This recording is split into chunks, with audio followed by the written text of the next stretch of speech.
अब मुझे कितना भी कष्ट पड़े, पर ये जन्म अब हम केवल प्रभु को देते हैं और भगवत प्राप्ति के निमित्त हम हर कष्ट को सहेंगे, हर द्वंद्व को हम सहेंगे। पर प्रायः ये एक निश्चय वाली बुद्धि सबके नहीं होती। सब कोई कर सकता है, पर विषयों का इतना प्रबल आकर्षण है कि हृदय उसका घबराता है ऐसा निश्चय करने में। प्रभु कह रहे, व्यवसायात्मिका बुद्धि रेके कुरुनंदन बहुशाखा हृनन्ताश्च बुद्धियो व्यवसायिनाम। हे कुरुनंदन, ये जो सम बुद्धि की बात कही गई, इसकी प्राप्ति उसी को हो सकती है जो एक निश्चय वाले होते हैं। बुद्धि का एक निश्चय, सब कुछ सहेंगे पर हरि भजन नहीं छोड़ेंगे।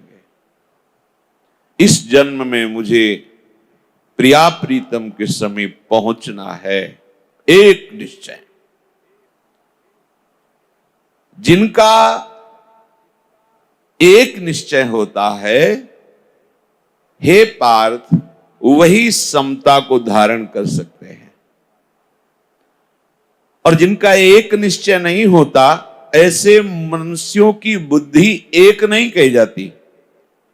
प्रभु कह रहे हैं, बहुशाखा हृनन्ताश्च बुद्धयो अव्यवसायी नाम। ये बहुत शाखा वाली अनंत बुद्धियां उनके होती हैं। यहां भाव प्रभु जो प्रकट कर रहे हैं, कह रहे हैं कि जिसके हृदय में ये भाव है कि अभी तो हमने भोगों को भोगा ही नहीं, ये भोग लें, ये देख लें, ये सुन लें, ये सूंघ लें, ये छू लें, आदि आदि। ऐसा हो जाता तो ठीक है, ऐसा हो जाए तो और बढ़िया है, ऐसा कर लूंगा।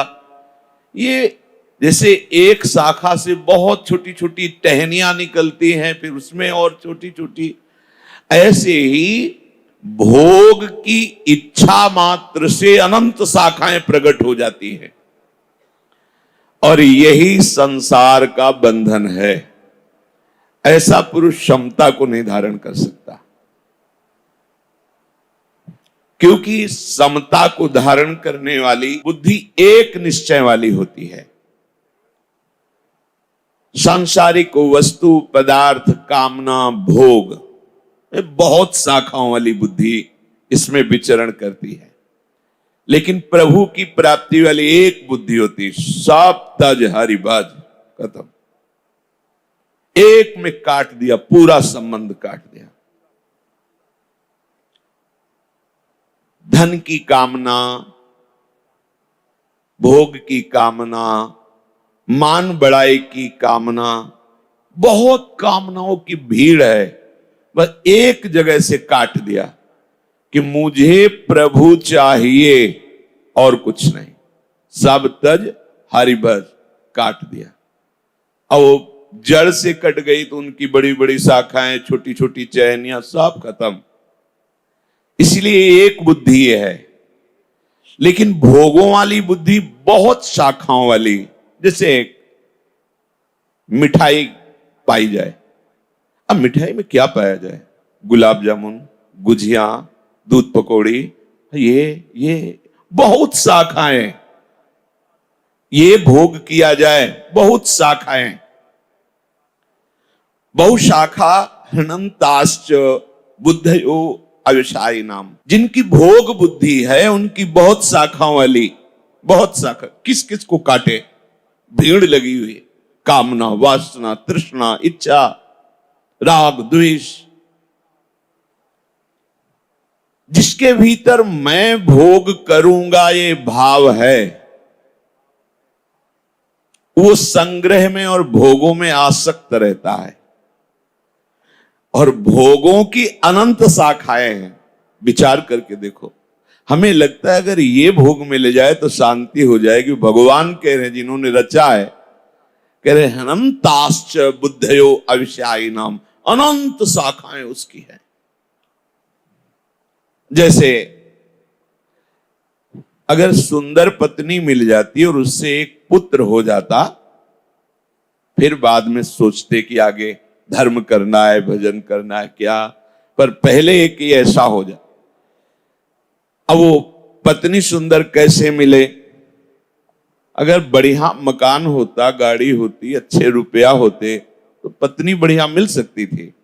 चलो ये सब हो गया, पत्नी मिल। अब पुत्र, वो तुम्हारे बस की बात थोड़ी, तुमने पूर्व में सुकृत किए होंगे, संस्कार होगा तो ऐसा होगा। अब पुत्र नहीं हो रहा तो डॉक्टरों के पास चलते हैं, औषधियां लेते हैं, या बड़े बड़े मंत्रवेत्ता से अनुष्ठान कराते हैं, दान पुण्य करते हैं, या चलो भाई वो सिद्ध महात्मा है उनसे पुत्र प्राप्ति का आशीर्वाद ले लेते हैं। बहुत बहुत शाखाएं, एक एक विषय की बहुत बहुत शाखाएं। नहीं, धन तो जरूरी है ही है, धन नहीं होगा तो कुछ नहीं है। धन से ही धर्म होता है, धन से ही शरीर का पोषण होता है, और धन से ही कहीं ना कहीं ठाकुर सेवा भी होती है। धन तो जरूरी है ही है। अब धन कैसे आवे? नौकरी करें, व्यापार करें, और भी बहुत से उपाय करें, पर इनसे सही माने में धन नहीं आएगा। झूठ तो बोलना ही पड़ेगा व्यापार में, अगर झूठ नहीं बोलेंगे तो व्यापार कैसे चलेगा? थोड़ी बड़ी बेईमानी तो चलती है, फिर से थोड़ी से काम नहीं चलेगा। अब ऐसा कोई हाथ मारे जिसे लंबा धन आवे, एक बार अधर्म हो जाएगा, हो जाएगा, थोड़ा सा दान पुण्य कर देंगे, वो पैसा पवित्र हो जाएगा। लोगों की जो अनंत शाखाओं की बुद्धि है, अज्ञान की, ये अज्ञान की बुद्धि है। अब किसी ने उनको बताया कि अगर इस आदमी को तुम मार दो तो 5 लाख रुपए मिलेंगे, व्यवस्था हम कर देते, तुम्हारा कुछ नहीं बिगड़ेगा। राजी हो गया। कितना अपराध पे अपराध भयंकर बनता चला जाता है। भगवान कह रहे हैं कि जिनके हृदय में ये भोगों की भोगने की लालसा है, वो समता को समझ ही नहीं सकते। नहीं तो प्रभु ने कहा अगर समता का थोड़ा भी आरंभ कर लिया जाए तो आवागमन के चक्र को मिटा देगी। देखो, आप लोग कृपा पात्र जन हैं। समता का स्वरूप सहना है। एक स्वरूप की क्षमता होती है जिसमें इधर और इधर सब प्रभु ही है, ऐसा अनुभव होता है। पर ये स्वरूप की समता का अनुभव करने के पहले अंतःकरण की क्षमता आवश्यक है। अंतःकरण की क्षमता होती है क्षमता, अंतःकरण की समता होती क्षमता। क्षमता, हाँ, सहनशील, शांति, अव्यर्थ कालत्वम। जिसने नियम ले लिया है कि किसी भी तरह से मैं अपनी शांति भंग होने नहीं दूंगा, किसी बिना बाहरी सहयोग के।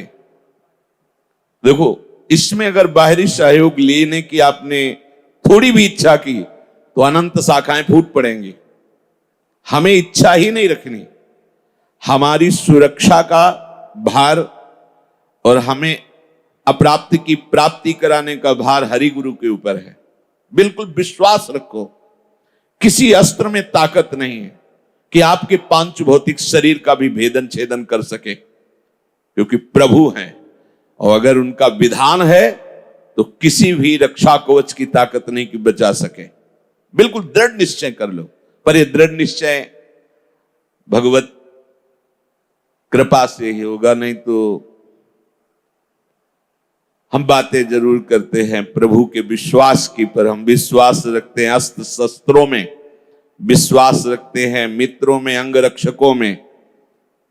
जब अजान बाहु अभेद भुज दंड मूल प्रभु के भुजाओं का भरोसा होगा तो फिर अन्य कोई भरोसा नहीं होगा। अन्य भरोसा हुआ तो बहुत सी शाखाएं हैं। बोलो, अन्य भरोसा में क्या विश्वास कि अस्त्र चल ही जाएगा? यंत्र है, नहीं चला। क्या विश्वास? जो अंग रक्षक उसी की बुद्धि बदल जाए, काल उसी की बुद्धि में बैठ करके प्रहार करवा दे। क्या भरोसा? एकमात्र जिसे किसी भी तरह की कोई सुख सुविधा की आकांक्षा है तो समता को निर्धारण कर सकता है। यह खास बात है, क्योंकि समता हृदय की क्षमता है। जब तक आप इस बात को स्वीकार नहीं करेंगे, भगवत मार्ग में आगे नहीं बढ़ पाएंगे। प्रायः लड़खड़ा के यहीं गिर जाते हैं, राग द्वेष में ही गिर जाते हैं। बहुत बड़ा जाल है। राग द्वेष दोनों खोइए तब खोजिए पद निर्वाण, महापुरुषों ने कहा है। प्रभु कह रहे हैं कि पहले तो तुम्हें सत्संग के द्वारा यह निश्चय करना होगा। ये तुम्हारी जो बहुत शाखाओं वाली बुद्धि है, इसका त्याग किए बिना निश्चय नहीं होता।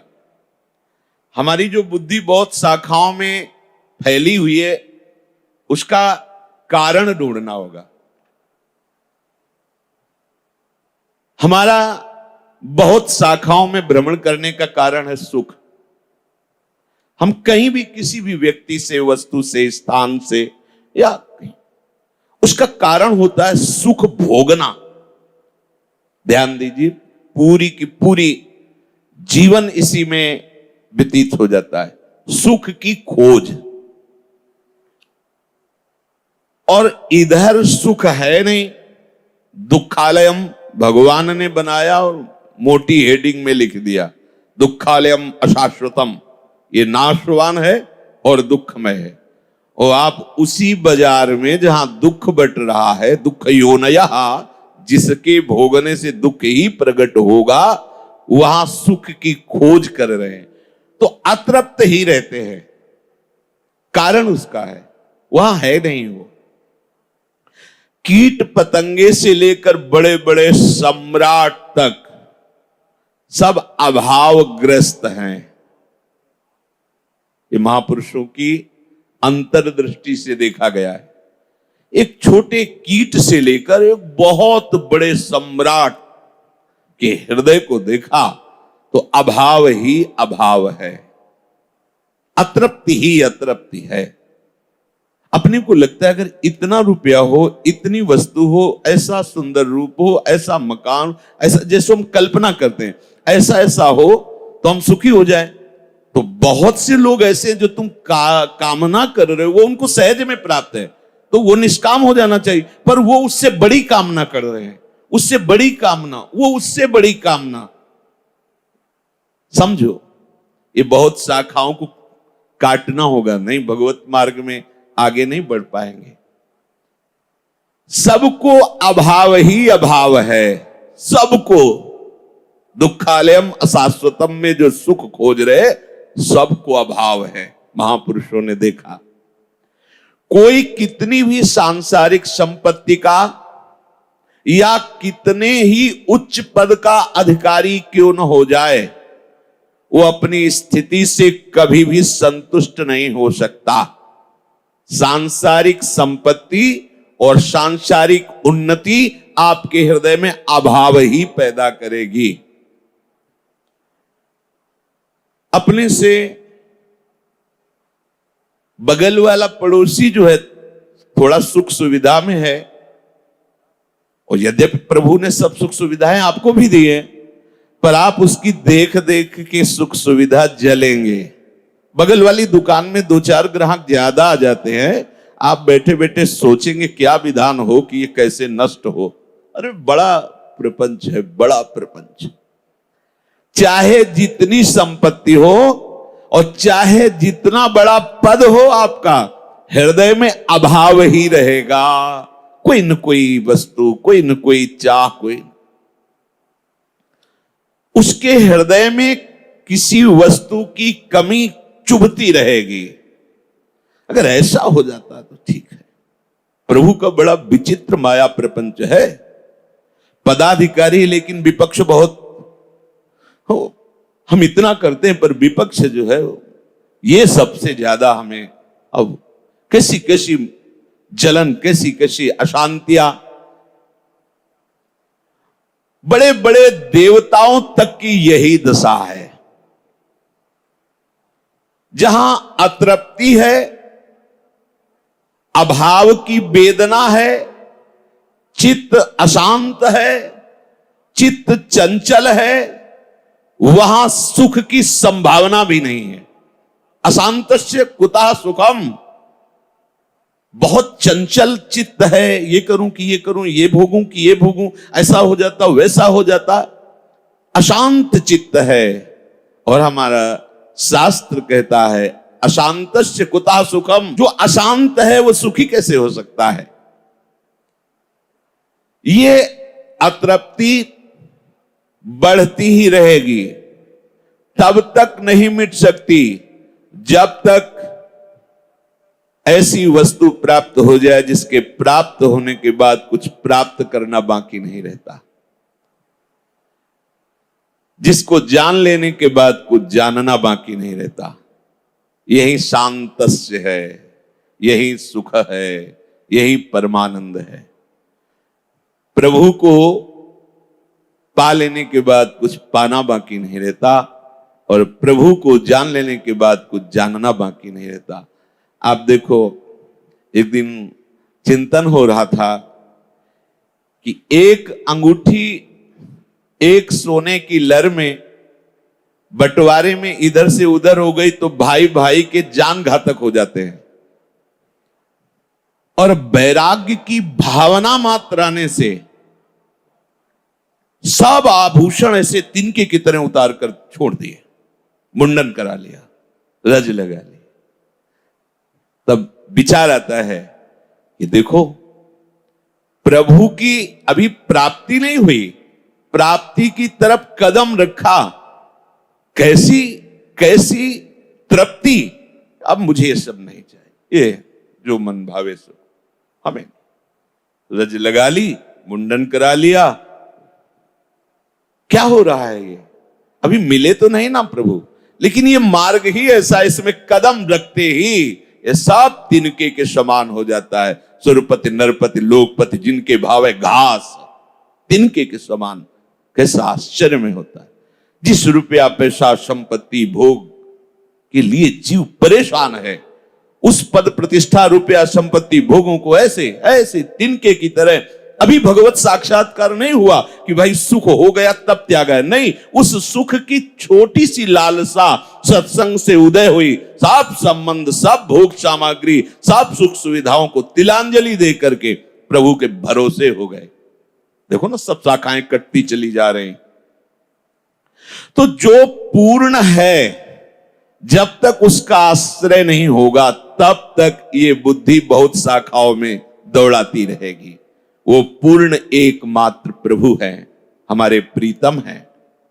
उनके सिवा चाहे जिस वस्तु का आश्रय ले लो, चाहे जिस व्यक्ति का आश्रय ले लो, चाहे जो कुछ कर लो, चाहे जो कुछ बन जाओ, कभी तुम्हें शांति नहीं प्राप्त हो सकती, विश्राम नहीं मिल सकता।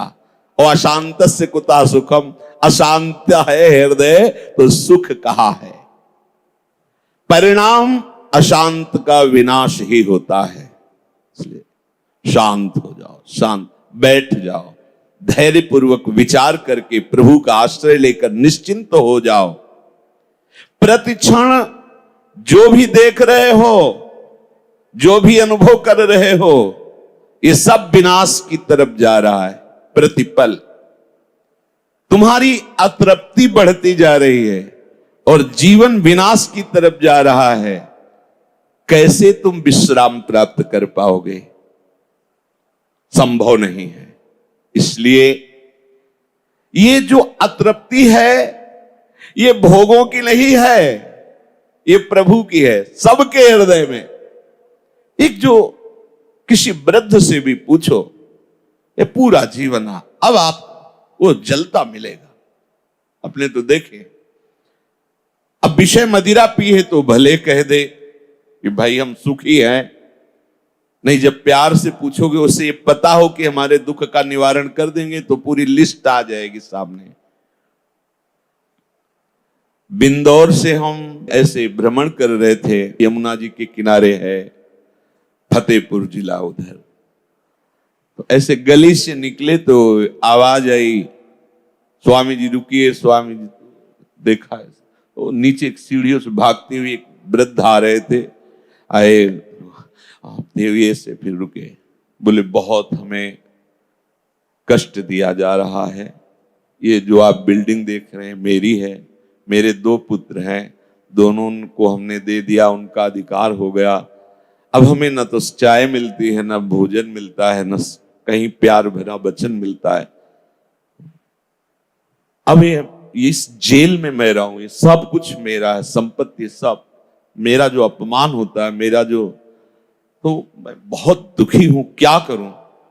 ऊपर से हमने दूर से आपको देखा तो लगा कि संत से कहूं तो उपाय मिल जाए, उनका जो उपाय है वो तुम कर नहीं पाओगे, चाहे जितना दुख दे रहा हो, लेकिन ये मकान तुम्हारा है, वो बेटे तुम्हारे हैं, ये राग तुम्हें दूर नहीं होने देगा, और जब तक ये राग है तब तक आपके हृदय को चैन मिलने वाला नहीं, क्योंकि हमारा विश्राम स्थल प्रभु के चरणों का अनुराग है। बात अब समझ में नहीं आएगी, अगर इतने ही समझ में आ जाए तो भगवान नाम जप करो और इनमें भगवत भावना करके शांति धारण करो, अपना जीवन व्यतीत करो। कोई ऐसा नहीं, ये जो हमें लगता है कि हमारी अवस्था यौवन है, अभी ऐसी गलतियां होना स्वाभाविक है, आगे चलकर शांत हो जाएगी, ये स्वाभाविक शांत होने वाली नहीं। ये ऐसा कुछ नहीं कि अवस्थागत है, अवस्था बदली तो आप शांत हो जाए, नहीं नहीं, जब तक चिंतन नहीं बदलेगा तब तक शांति मिलने वाली नहीं। 94 वर्ष की आयु के बहुत सुलझे हुए व्यक्तित्व वाले से हमने एकांत में गंगा के किनारे पूछा कि हमारे हृदय में ऐसी एक बात आती है कि 40 वर्ष के बाद शांति मिल जाती होगी काम आदि दोषों से, आपका क्या अनुभव? आप बिल्कुल निश्चिंत होकर बताएं, जिससे मैं अनुभव आपका सुनकर समझ सकूं। शास्त्रों में तो पढ़ाई, पर आप बताइए। तो उन्होंने कहा कि ब्रह्मचारी जी, उस समय नैष्ठिक ब्रह्मचर्य में, उन्होंने कहा ब्रह्मचारी जी एक बात बताए, अब हमारे अंग प्रत्यंग शिथिल हैं पर मन शिथिल नहीं है। हमका बस इतना ही जानना था। उनका हमारा मन जैसे हमने बचपन में देखा, जैसे यौवन अवस्था में देखा, वैसा ही आज है, पर हमारा शरीर शिथिल है। शास्त्रों के स्वाध्याय से, संतों के संग से और अनुभवों से ये पता चलता है कि जब तक आप प्रभु का आश्रय लेकर भजन नहीं करेंगे तब तक कुछ नहीं हो सकता। कुछ भी कर लो, बारी मथे घृत होए बरु सिकताते बरु तेल, बिनु हरि भजन न भवतरिया सिद्धांत अपेल।